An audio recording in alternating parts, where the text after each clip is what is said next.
केंद्रीय मंत्री पशुपति पारस ने गुरुवार को राष्ट्रीय लोक जनशक्ति पार्टी के केंद्रीय संसदीय बोर्ड तत्काल प्रभाव से भंग कर दिया है। जहां इस बात की जानकारी राष्ट्रीय लोक जनशक्ति पार्टी के राष्ट्रीय प्रवक्ता श्रवण कुमार अग्रवाल ने दी है। उन्होंने बताया है कि राष्ट्रीय अध्यक्ष पशुपति कुमार पारस के द्वारा 2024 के लोकसभा चुनाव को मद्देनजर राष्ट्रीय संसदीय बोर्ड को भंग करने का फैसला लिया गया है।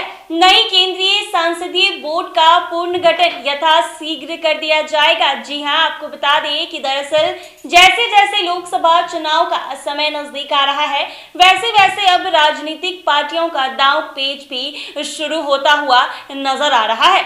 ऐसे में बिहार में इसकी शुरुआत दलितों के सबसे बड़े हितैषी कहे जाने वाले रामविलास पासवान की पार्टी में देखने को मिली है। हालांकि अभी पार्टी दो गुट में बंट गई है। एक गुट का मुखिया रामविलास पासवान के भाई पशुपति कुमार पारस हैं, तो दूसरे गुट के मुखिया इनके बेटे चिराग पासवान है।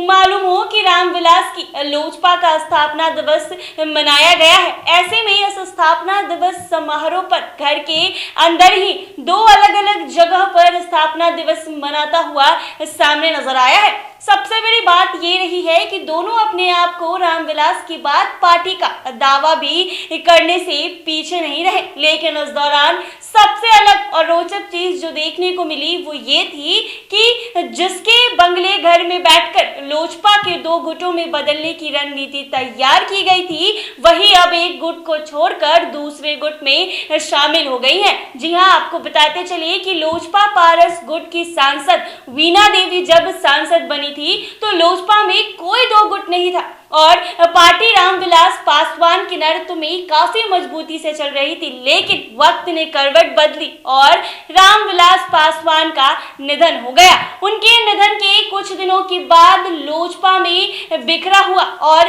रामविलास की लोजपा दो गुटों में तब्दील हो गई।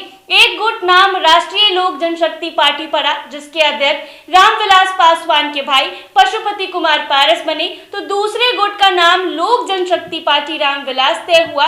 सबसे बड़ी बात है कि उससे पूरे चक्रव्यूह की रचना पार्टी के सांसद वीणा देवी के घर पर ही रची गई थी और इन्हीं के सहयोग पर पारस केंद्र में मंत्री भी बने और लोजपा का बिखरा हुआ भी हुआ।